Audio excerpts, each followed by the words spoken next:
खुदावंद यीशु मसीह के कुदूस और मीठे नाम में सबकी सलामती हो और सारी यूथ को सलाम पेश करता हूँ और साथ ही मैं सलाम पेश करता हूँ हमारे सीनियर सिटीजन जो हमारे गेस्ट हैं और जिनकी खिदमत के अंदर बहुत ज़्यादा गुदारी है और हमारे दरमियान एक बहुत ही खूबसूरत हस्ती बैठी है सैमसन सलावत साहब जिनकी खिदमत आजकल बहुत टफ जा रही है और वो यूथ के ऊपर इंसानियत के ऊपर खिदमत कर रहे हैं। तो मैं चाहता हूँ कि इनके लिए आप जोरदार तालियां दें।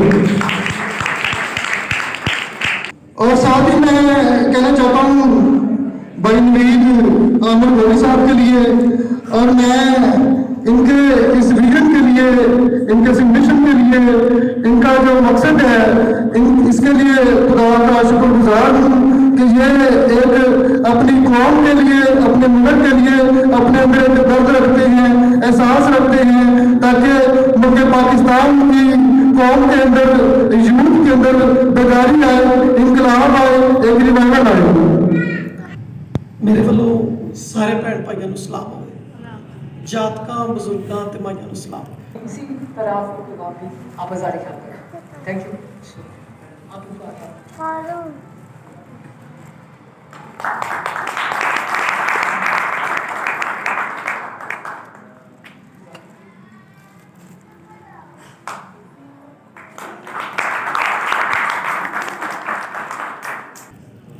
गल इंज है बई क्योंकि यूथ का प्रोग्राम है और जिहड़ा तुसी इहदा रखा है, सरनामा रखा है, वो है peace and tolerance in youth. So how many people of you understand actually the word tolerance? What is tolerance according to you? If anyone can answer me, कोई दस सकता है बई टॉलरेंस किनू आंदी है? पक्की गल है? जे अगर टॉलरेंस बर्दाश्त नूं कहंदे ने तो फिर इंड्योरेंस किनू कहंदे ने?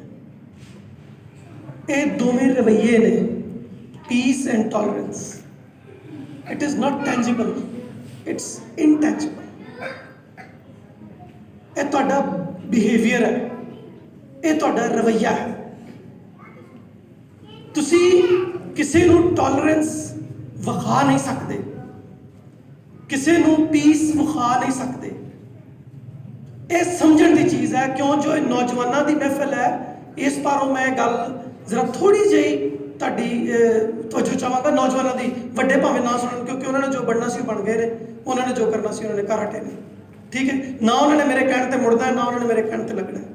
ठीक है, अच्छा मननी तो तुसी भी नहीं, क्योंकि करना तुसी भी वो कुछ है जो टिकटॉक ते। ठीक है, और आजकल तो इंस्टा क्योंकि इन ज़्यादा है, टिकटॉक नालों भी ज़्यादा। सो गल इंज है बई मैं उन्नी कोई गल करांगा जिहड़ी तुहाडे जोगी होवे। वो गल है कि तुहाडे चों किन्ने जी ने साडियां बेटियां और साडे बच्चे जिहड़े इस वक्त टिकटॉक स्टार्स इत्थे बैठे ने? कोई एक दो हाथ खड़ा करन प्लीज़, जिहड़े बनांदे ने। कोई एक दो हाथ खड़ा करन प्लीज़। कोई है ना? अच्छा, किसी के कोल मोबाइल को नहीं? इन्ने शरीफ, खुदा का खौफ करो। गल है कि अगर जिन्ने भी टिकटॉक करने, मैं उन्होंने सलूट करना। अच्छा, पहले डरे सड़ के पता नहीं अगों की कहता ही नहीं कहता बंदा, मैं कुछ नहीं कहा। जेड़े लोग मैं उन्हें दस लगा कि पीस किस तरह आ सकता है, जिन्ने तुसी टिकटॉकर्स हैं और सोशल मीडिया के उत्ते ਜਿਹੜੀਆਂ सोशल साइट्स ने तुसी एक्टिव जे, ਜਿਹੜਾ मैसेज तुसी मूँहों कहते हो ना, बड़े प्यारे प्यारे मैसेजेस होंगे ने, बड़े प्यारे प्यारे डांसेस होंगे ने, बड़े प्यारे प्यारे गाने होंगे ने, बड़े प्यारे प्यारे मेकअप्स होंगे ने और बड़े बड़े ही जबरदस्त वाइज गल्लां होंदियां ने। जो कुछ तुसी कहते हो ना टिकटॉक ते, वो गली मुहल्ले च करना शुरू कर दो, तुहाडे अंदर पीस भी आ जाएगी ते टॉलरेंस भी आ जाएगा।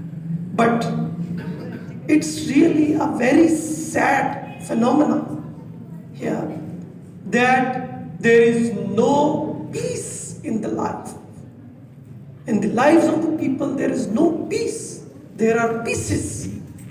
families, in streets, in societies, in everywhere. तुसी जो करना मांगते हो वो तुसी ख्वाहिश रखते हो, तो फक्त ख्वाहिश से ही गिरते नहीं फल झोली में, वक्त की शाख को तादेर हिलाना होगा।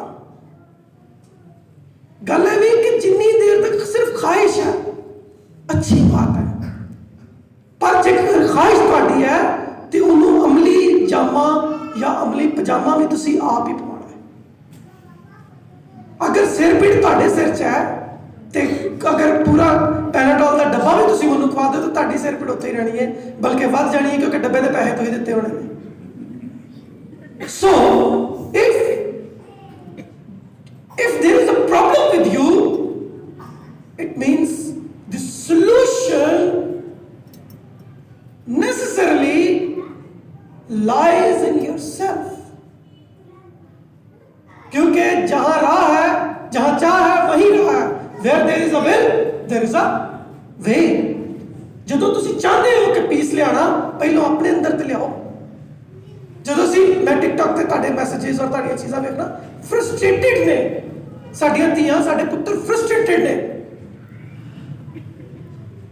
ਫਰਸਟ੍ਰੇਸ਼ਨ ਜਿਹੜੀ ਹੈ, ਜਿਹੜੀ ਤੁਹਾਡੇ ਅੰਦਰ ਇੱਕ ਬੇਚੈਨੀ ਹੈ, ਉਹ ਪਤਾ ਕਾਹਦੀ ਹੈ ਕਿ ਤੁਸੀਂ ਅੰਧਾਧੁੰਦ ਬਗੈਰ ਜਾਣਿਓ ਕਿ ਉਹ ਸ਼ਾਇਦ ਤੁਹਾਨੂੰ ਲੋੜੀਂਦੀ ਹੈ ਕਿ ਨਹੀਂ ਲੋੜੀਂਦੀ ਹੈ, ਆਪਣੀਆਂ ਸਿਰਫ ਬੂਥੀਆਂ ਚਮਕਾਉਣ ਲਈ ਔਰ ਆਪਣੀਆਂ ਬੂਥੀਆਂ ਨੂੰ ਮਸ਼ਹੂਰ ਕਰਨ ਲਈ ਅਸੀਂ ਪਤਾ ਨਹੀਂ ਕੀ ਕੁਛ ਕਰ ਰਹੇ ਹਾਂ। How can peace come in your life when you are in pieces? एक बच्चा एक बच्ची जो है एक ही वक्त दे डॉक्टर भी बनना चाहती, इंजीनियर भी बनना चाहते और एक्टर भी बनना चाहते और ऐश्वर्या राय भी बनना चाहती और अंजलिना जूली भी बनना चाहती। मुंडे जड़े ने वो तो जमदे ही शहर होते है, और जेडे थोड़े जे 5 को पढ़ जाते हैं तो उन्होंने मतलब लिखना होता है उर्दू वाला मैसेज जो टिकटॉक उन्होंने सारी रात है पैकेज ही इसलिए कराया होता है भी ना सौन देना है ना सौना। When you are without peace, how can you bring peace to others? First, satisfied yourself. यसुस से आख्या मैं अपना इत्मीनान तुम्हें दिए जाता हूँ। मैं रोजाना अपनी धीआं दे ऐसे केस लिखना वा जड़ियां छेती करके ते कंध टप जांदियां ने ते वो इस तरह दे काम करदियां ने जिदा उन्हां दी कौम दा भी उन्हां दे मां-बाप दा भी सिर नीवा होंदा है।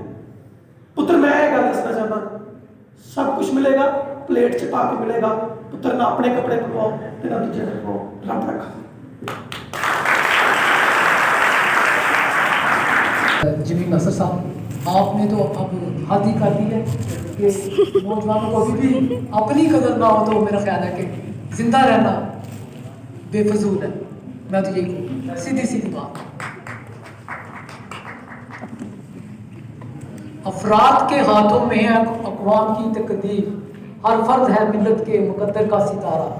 मैं जनाब जवेद शम्स लखा साहब को जो हैदराबाद से यूथ को पैगाम देने के लिए 15 दिनों के प्रोग्राम था, लेकिन उन्होंने कहा कि चलो आप यूथ का प्रोग्राम करा रहे हैं तो मैं यही ठहर जाता हूँ। तो मैं इनका तहे दिल से शुक्रगुजार हूँ कि आज वो हमारे दरमियान है और हमारी खुशकिस्मती है कि हैदराबाद से हमारी यूथ की गुड इवनिंग। बात यह है कि बहुत खुशी हुई है। इमरान गौरी भाई जो है वो तकरीबन 40 साल से ये मेरे दोस्त हैं और ये बड़े मेहनती हैं और बहुत स्ट्रगल करते हैं और कोशिश इनकी होती है कि मेरी ज़िंदगी से किसी को फ़ायदा पहुंच जाए। ये इतना आपका इलाका यहाँ पर उस वक़्त ये चर्च भी नहीं था जिसमें आप बैठे हुए हैं और इतनी आबादी भी नहीं थी जब से ये गौरी साहब जो है काम कर रहे हैं इस इलाके में। और मैं इनके पास आता था, मुझे अक्सर इनका घर जो है वो भूल जाता था। तो मैं इनको कहता था कि भाई जब आपने मुझे वहाँ से बाहर से लिया तो ताकि मैं आसानी से पहुँच सकूँ आपके पास। साहब ने टाइम निकाला कि हम एक प्लेटफॉर्म पे जमा हो सके। मैं शुक्रगुजार हूँ इमरान गौरी साहब का, नवीद आमिर साहब का, साबिर साहब का, कि जो इस एक मुश्तरका काविश में हमारे साथ शरीक है। और हम सब इस वक्त जमा हैं एक मुश्तरका फ़िक्र के लिए, और वो फ़िक्र ये है कि हम अपने नौजवानों की क़यादत, क़यादत या उनकी रहनुमाई, कोई भी लफ्ज़ आप इस्तेमाल कर लें, डायरेक्शन कर लें, सिमत कर लें, कि हम कैसे उनके मावन मददगार साबित हो सकते हैं, या आसान लफ्ज़ों में वो कौन सी ऐसी राह है जिसमें हम सब मिलकर एक दूसरे की मदद कर सकते हैं। बहुत सारे ऐसे काम हैं जिसमें हम एज सिंगल ऑपरेट करते हैं, एक शख्स भी वो काम कर सकता है। बहुत सारे ऐसे काम हैं जो सिर्फ और सिर्फ टीम वर्क में यूनिटी के तहत ही होते हैं, और वो सारे काम, वो सारी मनाजिल, वो रोया सिर्फ और सिर्फ एक टीम वर्क की सूरत में ही मुत्तहिद और मुकम्मल हो सकती है। हम सब लोग इस वक्त एक श्रीलंकन मैनेजर के हादसे से आगाह हैं। वो सारे ज़ख्म, वो सारी शिद्दत, उस शख्स की सारी काविश, और अब हमने ये भी देखा है कि चीफ ऑफ आर्मी स्टाफ इस वक्त में पहली दफ़ा वो मुखातिब हुआ है और उसने मुज़म्मत की है। मुझे लगता है कि नौजवानों को इतने पैगाम दे दिए गए हैं कि ओवरडोज हो गई है। ऐसे ही है, मुझे डर है कि कहीं बदअज़मी ना हो। इसलिए मैं गौरी साहब आपकी इजाज़त हो, मैं गुफ्तगू लंबी नहीं करूँगा, क्योंकि हमारे जो मुक़र्रीन थे उन्होंने बड़ी ज़बरदस्त गुफ्तगू की है। 5 मिनट हो जाए तो आप मुझे बता दें, मैं बंद कर दूँ। बहुत शुक्रिया। सबसे पहले रिफॉर्मर्स, यूथ रिफॉर्मर्स की सारी टीम को मैं शुक्रिया अदा करना चाहता हूँ। आपको मुबारकबाद कहना चाहता हूँ कि आपने ये सोचा कि यूथ को रिफॉर्म करने की ज़रूरत है। I think that's a great vision and I would like to appreciate. Gauri साहब आपका बहुत शुक्रिया। आज मैं आखिर से इसलिए पहुंचा हूं कि एक प्रोग्राम को मैं छोड़ के आ गया हूं बीच में, क्योंकि वो प्रोग्राम लंबा चलना था, तो फिर मैंने उनको कहा कि क्योंकि वहाँ भी कमिटमेंट थी, तो आपके साथ भी, गौरी साहब के साथ भी कमिटमेंट थी, तो मैंने प्रोग्राम छोड़ के फिर आपके पास पहुंचा।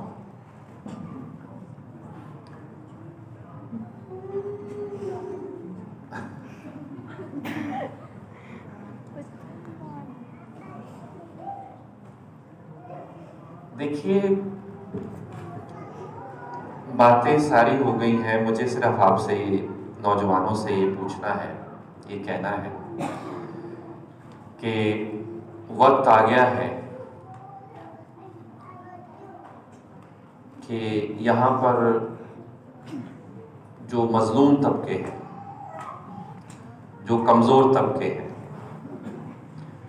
और मेरे साथ आप इत्तेफाक करेंगे कि पाकिस्तान के मसीही, यहाँ का जो समाज है उसमें से एक कमज़ोर तबका है, जिसके साथ मज़हब की बुनियाद पर, अकीदे की बुनियाद पर इम्तियाज़ात होते हैं, तशद्दुद होता है, तासुब बरता जाता है, वो बराबर के इंसान नहीं समझे जाते, वो बराबर के शहरी नहीं है। नौजवानों से मुझे ये कहना है कि आप फैसला कर लें कि आपने गुलामी की जिंदगी गुजारनी है या आज़ादी की जिंदगी गुजारनी है। मैं चिकनी चुपड़ी बातें नहीं कर सकता, मैं सीधी सीधी बात आपके सामने रख रहा हूं। अगर तो आपने ये फैसला करना है कि आपने या आपकी कम्युनिटी ने, आपकी बरादरी ने, मसीही बरादरी ने यहां पर गुलामी की जिंदगी गुजारनी है, तो फिर हम वही करते जाए जो हम 70 सालों से कर रहे हैं। हमारी मजहबी लीडरशिप, हमारी सियासी लीडरशिप, हमारी समाजी लीडरशिप लोगों को डराती है। खास तौर पर नौजवानों को बोलने से रोका जाता है। अगर वो हक की बात करते हैं उनको स्नब किया जाता है। पर्चा हो जाएगा, मुकदमा दर्ज हो जाएगा, ये हो जाएगा, वो हो जाएगा, मारे जाएंगे। भाई जो रात आपके ईमान के मुताबिक कब्र में लिखी हुई है वो बाहर नहीं आएगी। फिर आपको बोलने से कौन रोकता है? जिसको आप मानते हैं, यीशु मसीह को मानते हैं ना, यीशु मसीह को मानते हैं। उसकी इलाही जिंदगी के अलावा जो उसकी जिंदगी का सबसे बड़ा समाजी पहलू था वो ये था कि यीशु अपने जमाने का इतना बड़ा रेवोल्यूशनरी है कि आज 2000 साल बाद भी कोई दुनिया की ताकत उसके फलसफे को खत्म नहीं कर सकती। आज भी इस दुनिया के अंदर सबसे ज्यादा इंसान जिस पे लिखा गया है, जिसको माना जाता है, जिसके फॉलोअर्स हैं, वो जीसस क्राइस्ट है। वो इतना बड़ा रेवोल्यूशनरी था कि उस वक्त की जो रोमन एम्पायर थी, दुनिया की सबसे ताकतवर एम्पायर, उसको उसने चैलेंज कर दिया। उस वक्त के मुल्ला को उसने चैलेंज कर दिया। शरीयत के ठेकेदारों को चैलेंज कर दिया कि मैं तुम्हारी शरीयत को नहीं मानता। लेकिन आज क्या वजह है कि 2000 साल गुजर गए हैं, हम कहते हैं कि अमन का शहजादा आ गया, अमन का शहजादा आ गया। किधर है अमन? 2000 साल गुजर गए हैं, अमन नहीं आ रहा। वो जिनके मजहब को 1400 साल हो गए हैं, वो कहते हैं हमारा मजहब अमन का मजहब है, प्यार का मजहब है, मोहब्बत का मजहब है। कहां है वो? नहीं आ रहा। मजहबी लोगों का सबसे बड़ा मसला यह है, और मुझे इतराज है, और मैंने आज शाम जिस तकरीब में था मैंने वहां भी ये बात कही है कि मजहब के मानने वाले लोग अपने मजहब के लिए, अकीदे के लिए कट मरने को तैयार होते हैं। मार दो, पकड़ लो, सर धन से जुदा। कल यही हुआ है ना सियालकोट के अंदर। लेकिन जो कुछ मजहब के अंदर मजहब ने आपको कहा हुआ है, उस पर लोग अमल करने को तैयार नहीं है।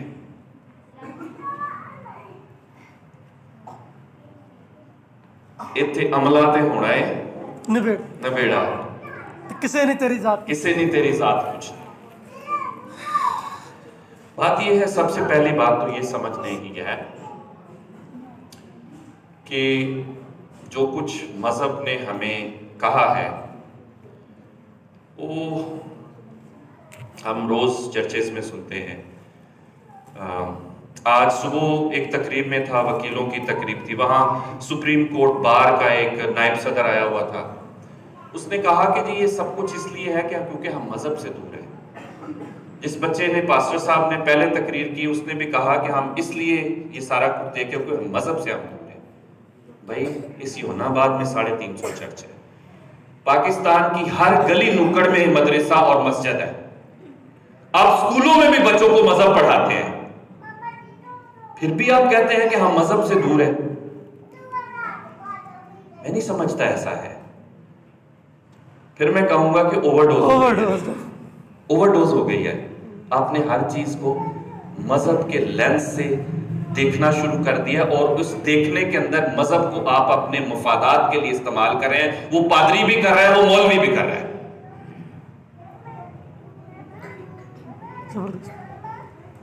ये 11वीं 12वीं 13वीं 14वीं सदी का पादरी भी करता था, और आज का मुल्ला भी करता है।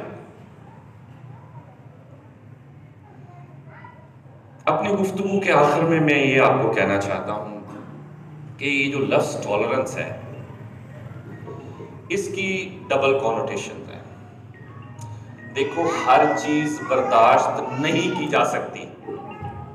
अगर आप मुझे कहें कि मैं ये बर्दाश्त करूं कि कल जो कुछ हुआ है, मैं कहूं कि नहीं कोई बात नहीं, हो गया है, बर्दाश्त करो। क्यों बर्दाश्त करो?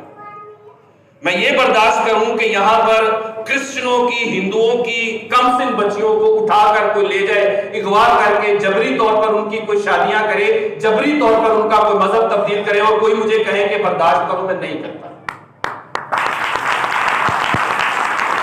कोई मुझे ये कहे कि तुम कमतर इंसान हो क्योंकि तू तुम मसीही हो, तुम हिंदू हो, तुम्हारा मजहब जो है वो मेरे मजहब से कमतर है और तुम इस चीज को बर्दाश्त करो। मैं नहीं करता बर्दाश्त। कोई मसीहियों का या हिंदुओं को यह कहे कि सफाई करना जो है ये सिर्फ तुम्हारा काम है, और एडवर्टाइजमेंट में भी हम लिखेंगे कि खाकरूब की नौकरी जो है मसीहियों के लिए, हिंदुओं के लिए, और मुझे यह कहा जाए कि बर्दाश्त करो, मैं नहीं करूंगा।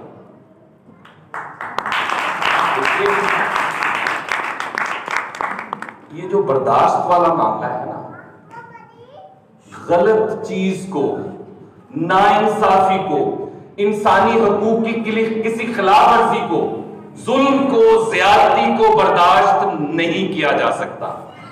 यहां पर कुछ लोग जो है वो टॉलरेंस के माने जो है वो फर्क तरीके से लेते हैं।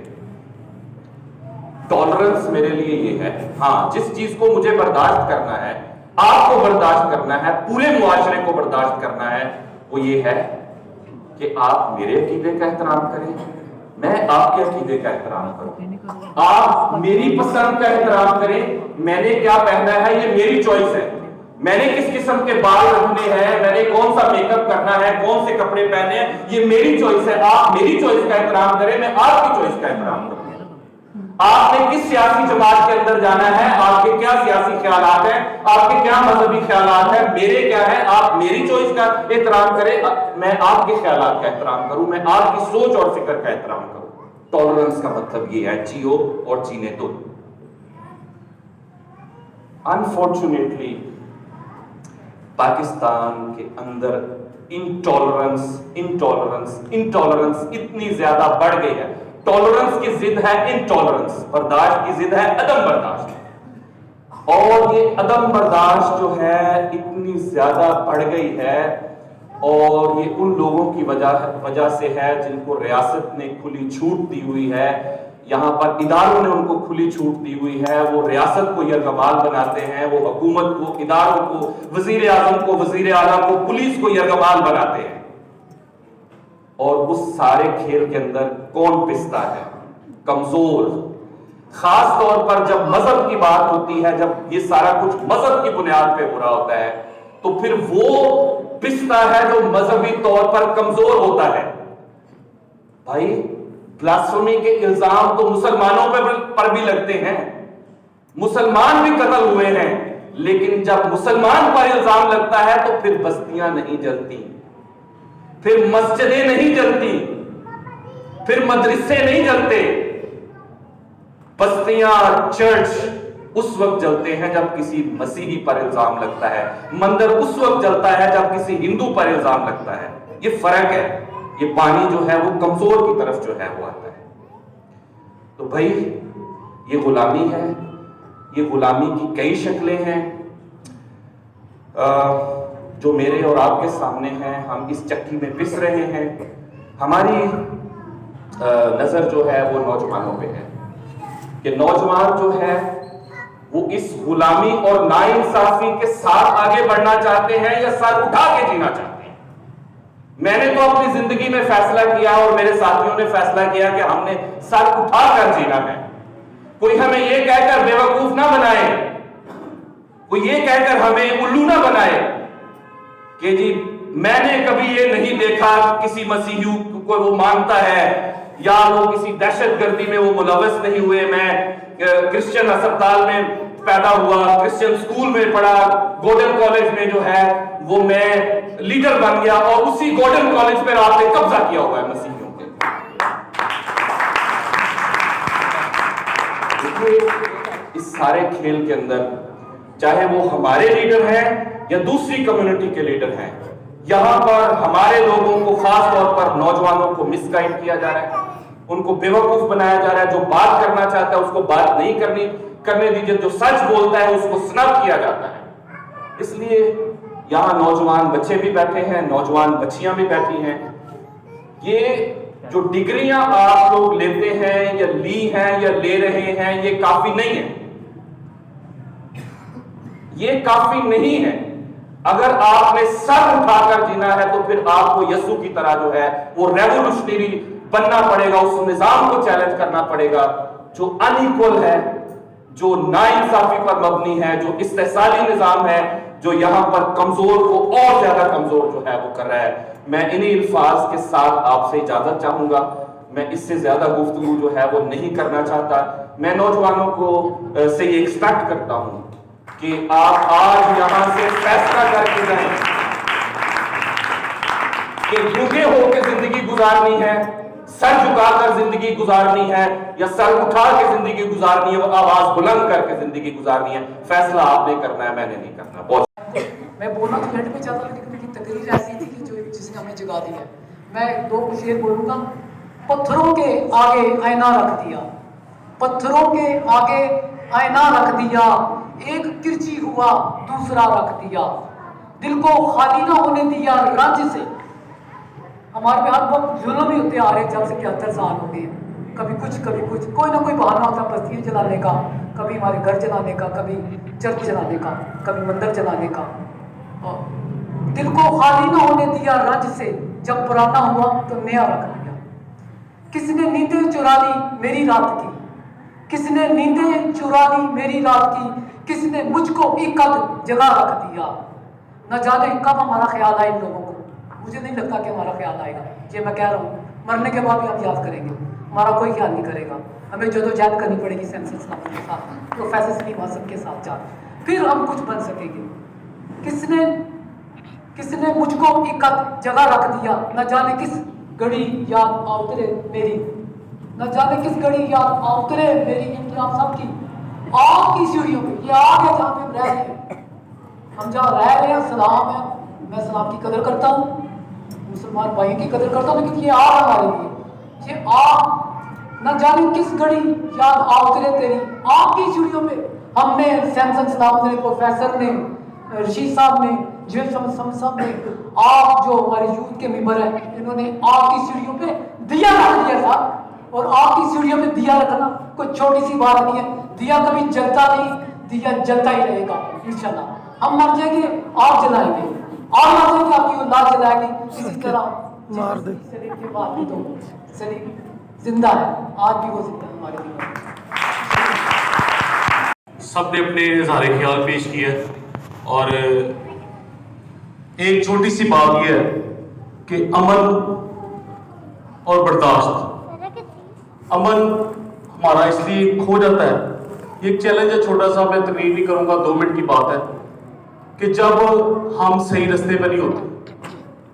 अब अगर ज़्यादा हमने पिंडी और हम मुल्तान रोड पे चले जाए कराची वाले सफ़र पे, तो लाजमी बात है थोड़े चलने के बाद हमारा जो बर्दाश्त है, रमन है, वो ख़त्म हो जाएगी।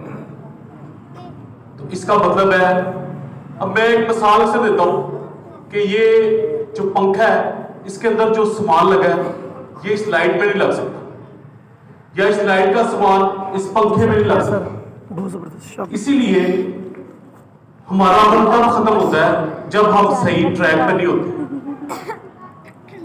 जिस हस्ती ने हमें बनाया है सिर्फ वही जानता है कि हमारा ट्रैक कौन सा है। हम अपने तौर पर स्ट्रगल कर रहे होते हैं, अपने तौर पर कोशिश कर रहे होते हैं कि शायद हम तरक्की और सरफराजी हासिल करें, लेकिन खुदा क्या लिखा है कलाम में, सरफराजी किसकी तरफ से है? खुदा की तरफ से। और एक खुदा ही है जो हमें बता सकता है कि हमारा सही ट्रैक कौन सा।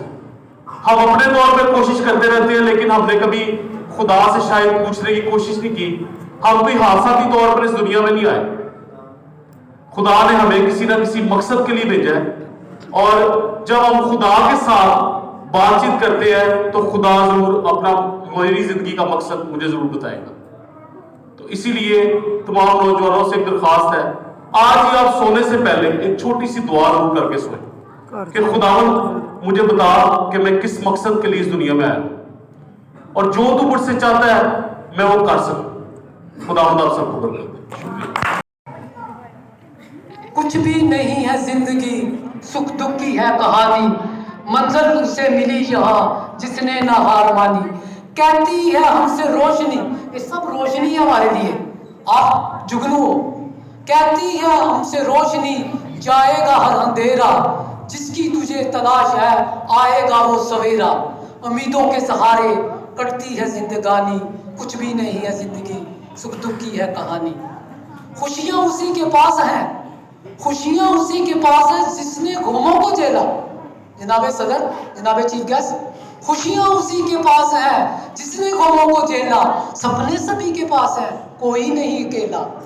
सांसें हैं चंद रोज की, दुनिया है आनी जानी, कुछ भी नहीं है जिंदगी, सुख दुख की है कहानी। शुक्रिया।